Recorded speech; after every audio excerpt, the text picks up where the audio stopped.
अगर ब्रह्मचर्य से रहो और पवित्र अन्न पाओ और डट के व्यायाम करो तो तुम किसी को भी परास्त कर सकते हो। कि आपकी दृष्टि में पावर होना चाहिए।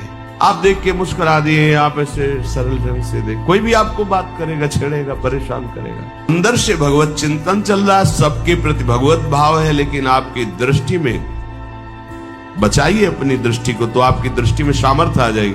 ऐसे ही आप जो देखते रहते हैं, आपकी दृष्टि शक्तिहीन होती रहती है। संत अपनी दृष्टि को, जितना आप अपनी नेत्रेंद्रिय को बच, फिर आप देखेंगे तो सामने वाले के अंदर जो अपराध वृत्ति भयभीत हो जाएगा।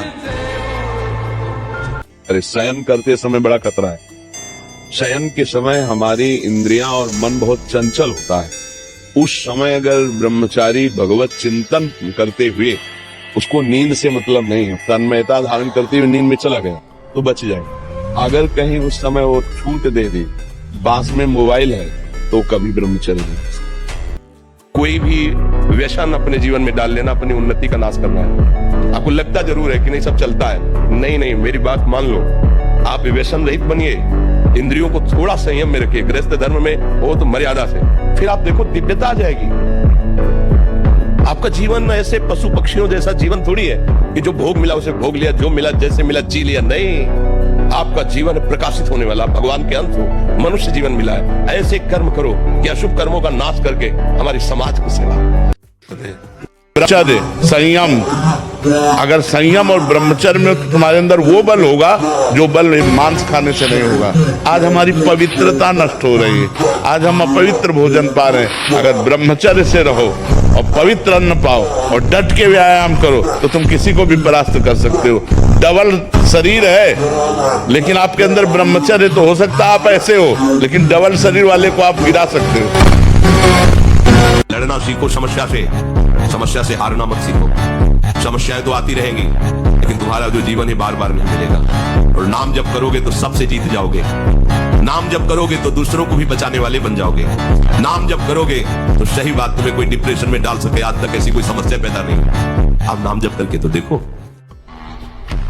मैं भगवत मार्ग का पथिक हूँ, उपासक हूँ, मुझे वही करना है जो मेरे शास्त्र और गुरुदेव कहते हैं। डरो मत, ये डरने का देखो, अगर पहले सोच ले कि मैं युद्ध करूंगा, पता नहीं कहीं घाव हो जाए तो, हार गया तो, ऐसे नहीं। वीर योद्धा परिणाम में वो पहले युद्ध देखें, जो होगा सो होगा, पहले मैं युद्ध करूंगा। वीर योद्धा ऐसे सोचता है। इतना हिम्मत रखो, आप गिर गए तो पकड़ने वाले भी तो है, उठाने वाले भी तो है। भगवान के वचन पर विश्वास करो, करो सदा तिनके रखवारी, जीवी बालक राखे महतारी। जैसे माँ अपने बच्चे की रक्षा करते है, ऐसे सदगुरु और भगवान अपने जनों की रक्षा करते हैं। आपको यदि लगता है झूठ बोलने से हमें 1000 का फायदा हो जाता है, तो 10,000 का पीछे नुकसान आ रहा है जिसे तुम नहीं देख पा रहे हो। माना सत्य बोलने से आपको 4 रुपए मिलेंगे और झूठ बोलने से 400 मिलेंगे। लेकिन आप ध्यान रखना, अगर झूठ बोल के कमाओगे तो ऐसे बच्चे पैदा होंगे कि जिंदगी भर उनकी तुम्हें सेवकाई करनी पड़ेगी और अधर्माचरण में तुम्हारी प्रवृत्ति बढ़ेगी। जीवन भर रोग, प्रपंच, क्लेश, अशांति, इससे आप दुखी रहोगे। हम तो प्रणाम करते हैं उन गृहस्थों को जो गृहस्थ होते हुए ब्रह्मचर्य का नियम वृंदावन में लिए हुए। एक तो परिवार अमेरिका में है, सब सुविधाएं, बड़े ही सरल सात्विक वृत्ति से हितधाम में कसम खाई थी ब्रह्मचर्य की। हम दोनों मिलकर के कसम खाते हैं कि आज के बाद ब्रह्मचर्य रहेगी। कैसा जीवन। नाम जप के समय भी विषय विकार हावी होते हैं। कोई बात नहीं, तुम चिंता मत करो, वो कूड़ा करकट है, अंदर से निकल रहा है, अंदर आ नहीं रहा। जब नाम जप करते हैं वो गंदी गंदी बातें मन में आती हैं, वो मन में आती नहीं है, वो मन से जाती हैं, क्योंकि नाम जप चल रहा है, वो मन को निर्मल कर रहा है। और उस समय ऐसी भावना करो कि हमारे मन से गंदगी निकल रही है, आ नहीं रही, क्योंकि भगवान के नाम का पहरा है। नाम पाहरू दिवस निशी, तो पहरेदार बहुत जोर का है, तो अंदर तो आ नहीं सकता।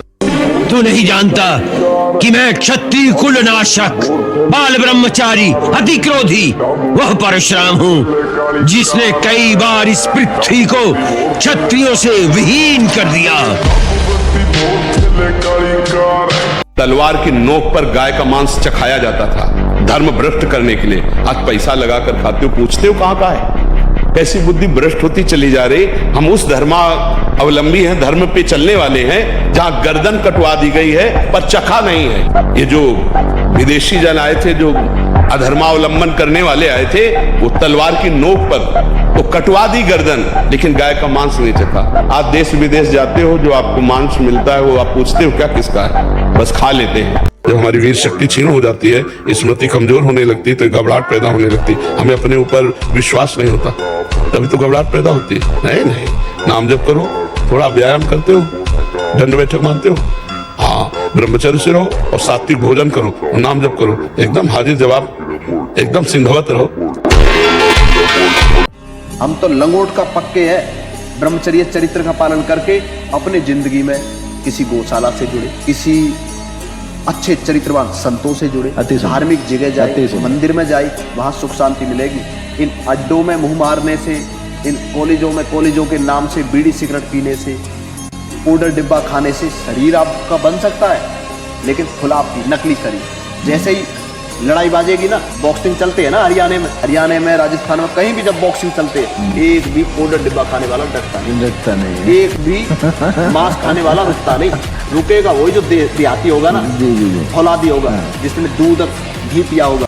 ये जो boyfriend girlfriend live in relation, ये हमारे देश का नहीं, हमारे शास्त्रों का नहीं है, ये अन्य देशों से आया हुआ आचरण है। देखो, एक लड़की एक बॉयफ्रेंड से 10 दिन बाद ब्रेकअप, दूसरा बॉयफ्रेंड, ऐसा है तो एक बच्चे को वरण कर लो और उसके माता पिता से मिलकर ब्याह करो, गृहस्थी में चले जाओ, कोई परेशानी नहीं। कितने बच्चे डिप्रेशन में हुए हैं, हमारे सामने नौजवान आते हैं जो डिप्रेशन में हुए, उसका कारण क्या है? यही बेविचार, यही व्यसन, यही गंदा चिंतन। से यही प्रार्थना करेंगे कि अपने शास्त्रों को स्वाध्याय करके, जब तक अपने धर्म की गरिमा हमारे बच्चों के दिमाग में नहीं आएगी, तब तक आधुनिक पढ़ाई विदेशों की महिमा को समझेगी। महाराज जी, कुछ दिन पहले ही ब्रह्मचर्य लिया है, इस पर आगे उन्नति के लिए आपका आशीर्वाद। सबसे पहली बात ब्रह्मचारी को ये है कि किसी भी तरह से शास्त्र आज्ञा का उल्लंघन न होने पाए किसी भी क्षेत्र पे। जैसे स्वाभाविक आकर्षण होता है पुरुष शरीर का स्त्री शरीर में, स्त्री शरीर का पुरुष शरीर में, और इस आकर्षण में यदि हम नजदीकीपन बनाए तो हम ब्रह्मचारी नहीं रह सकते हैं। संसार की आग से जला हुआ इन्होंने हाथ पकड़ा मुझे पहले दिन से और आज यहाँ तक पहुंचाया, मैं उनको भूल जाऊंगा? आप सोचो जरा, है? हाँ, कैसे भूल सकते हैं? और भूलने वाली चीज है वो शिव है।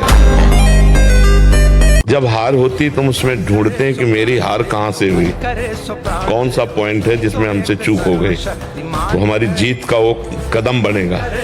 हार को हमने कभी हार माना नहीं, कभी निराश नहीं हुई, कभी हताश नहीं हुई। जिद्दी स्वभाव, ये हम अपने लिए नहीं कह रहे, ये उत्तर दे रहे हैं हम आपको। हाँ, हार को कभी हार मानना नहीं, निराश नहीं, उदास नहीं, हताश नहीं। हार गया तो मैं किस पॉइंट से हारा, मुझे देखना है। मेरे अभ्यास में कमी हुई या मेरे अंदर प्रमाद स्थिति आ गई। जहां 12, 13, 14 वर्ष की अवस्था होती है, काम वेदना जागृत होने लगती है, मन एक अलौकिक आकर्षण, भोगाकर्षण की तरफ भागने लगता है। एक चाह होती, कोई हमारा ऐसा दोस्त हो, कोई हमारा ऐसा प्यारा हो जिसको हम अपना जीवन समर्पित करें, ऐसा होता है। एक माया का ऐसा आकर्षण होता है।